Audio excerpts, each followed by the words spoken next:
না, আমার লাইফেও নতুন একটা এক্সপিরিয়েন্স হলো যে ম্যাচের দিন মানে আমি যতটুকু শুনছি যে আমাদের নাকি বুকিং দেওয়া ছিল শেরাটনে, তো পরে ওয়েস্টিনে ছিল। পরে নাকি বুকিং দেওয়ার কারণে ওয়েস্টিনে নাকি সব রুমগুলো বুক হয়ে গেছিলো, এটা আমি যেটা শুনছি। পরে আমরা হোটেল চেঞ্জ করলাম, চেঞ্জ করে যাওয়ার 2 ঘন্টা আগে শুনি ফরেন প্লেয়ার কেউ যাবে না। ঠিক আছে, তো তখন আমাদের বোর্ড থেকে ফোন দিয়ে বললো যে তোমরা আসো, অ্যাটলিস্ট খেলো।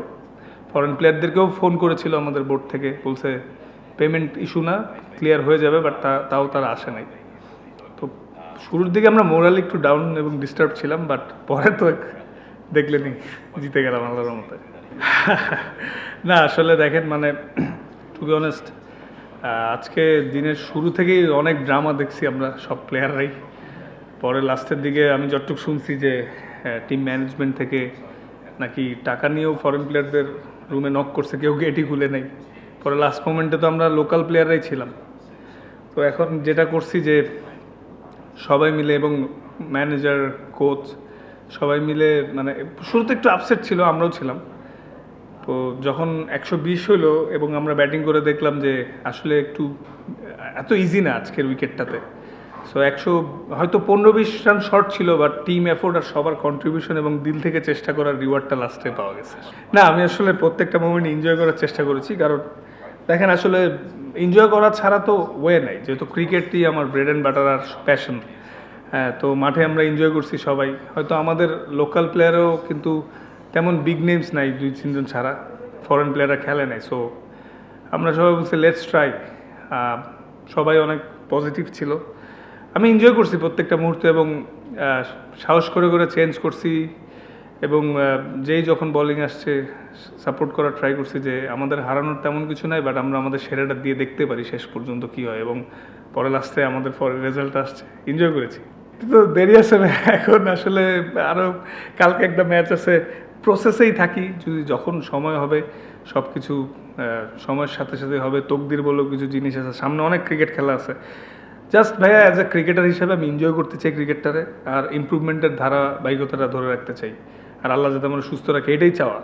আসলে ওইগুলো নিয়ে এখন তেমন চিন্তা করছি না, যদি সময় আসলে কখন আসলে পরে দেখা যাবে। টু বি অনেস্ট, শুধু আমি না ভাইয়া, টিমের কেউই যখন এরকম ঘটে ভালো ফিল করে না, কারণ দিন শেষে আমরা বিপিএল আমাদের সবচেয়ে বড় টুর্নামেন্ট। এই টুর্নামেন্টে আমাদের সবার একটা এক্সপেকটেশন থাকে যে শান্তিপূর্ণ পরিবেশে থেকে খেলবো, কারণ যে পরিমাণ ক্রাউড হচ্ছে সব মিলে আগের তুলনায় জমজমাট বিপিএল হচ্ছে। কিন্তু আনফর্চুনেটলি আমাদের টিমের বিভিন্ন রকম প্রবলেম হয়েছিল।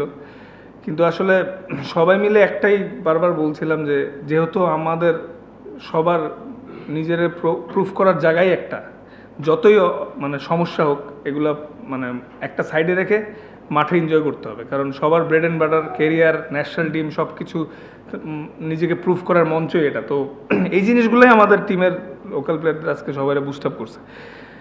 বাট ফিলিংসটা অবশ্যই নাইস তা, কিন্তু এর মধ্যে দিয়ে আমরা চেষ্টা করে যাচ্ছি।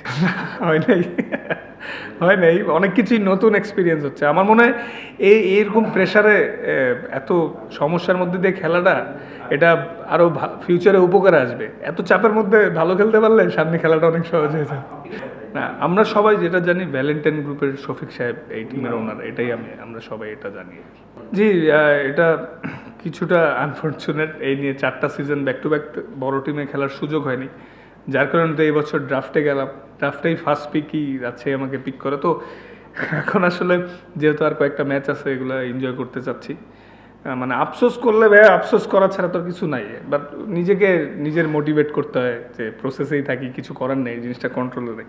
হয়তো আল্লাহ চাইলে ভবিষ্যতে বড় টিমরা যদি মনে করে আমি তাদের নেওয়ার মতো প্লেয়ার, হয়তো একসময় নেবে। না আসলে দেখেন, আমাদেরকেও তো আজকে চেক দেওয়া হয়েছে রেস্ট অফ দ্য 25%, কালকে আমরা প্লেস করব। তো তো ওইটা হইলে আর কি করার। আই হোপ নট, কোনো বাউন্স টাউন্স না হোক। হ্যাঁ, না এই উইকেটের মতো বাউন্স করলে চেক প্রবলেম আছে। আই হোপ এমন করবে না। ঠিক আছে, ইনশাল্লাহ আমরা সবাই পাবো। তো না আসলে ভাইয়া দেখেন, মানে খারাপ তো লাগছিল ফরেন প্লেয়ার নিয়ে খেলতে চাই। পরে লাস্টে বোর্ডে আমরা রিকোয়েস্ট করছি যে আমাদেরকে লোকাল প্লেয়ার নিয়ে খেলতে দেওয়ার সুযোগ হোক, কারণ এখানে আমাদেরও তো ক্যারিয়ারের বিষয়। পরে বোর্ড অ্যাগ্রি করছে, বাট জিনিসটা আমাদের জন্য সুখকর ছিল না শুরুতে, বাট পরে ম্যাচটা জিতাতে একটু স্বস্তি পাওয়া গেল। ভাই আসলে তো এখনো হোটেলে যাইনি, তো আই হোপ ম্যানেজমেন্ট যদি তাদেরকে পে করতে পারে এবং তারা যদি আসলে তো আমাদের দলের জন্য ভালো হবে আরও। চাবো ডেফিনেটলি ওরা আসুক, আমাদের মানে অ্যাটলিস্ট 2-3 জন ফরেন প্লেয়ার হইলেও টিমটা আরও স্ট্রং হবে। বাট এটা আসলে এখন বলতে পারছি না, যেহেতু হোটেলে যাই না, ম্যানেজমেন্টরা যদি ওদের পে করে দেন ওরা আসতেও পারে। জি জি, আসলে সবাই যখন আমরা অনেক ওয়ারিড ছিলাম তখন ফারুক স্যার ফোন করে আমাদেরকে এটা মানে ইনশিওর করেছে যে টাকা পাইতে দেরি হলেও কোনো প্রবলেম নাই, ক্রিকেট বোর্ড পে করবে, তোমরা সবাই মন দিয়ে খেলো, এটাই। তারপর আমরা একটু স্বস্তি পাইছি। এটা আমি শুনেছি ম্যাচ শেষে যে ম্যানেজারকে বলা হয়েছে যে লাস্টে পয়সা নিয়েও নাকি ওদের নক করেছে, ওরা গেটই খুলে নেয়, ওরা ভাবছে যে এমনি রিকোয়েস্ট করতে আসছিল। আমি গেছিলাম, পরে ওরা বললো যে লুক মানে টাকা না দিলে আমরা যাবো না। বললাম ঠিক আছে, ইয়োর কল। আমি আর কি বলবো, আমিও তো প্লেয়ার। Thank you.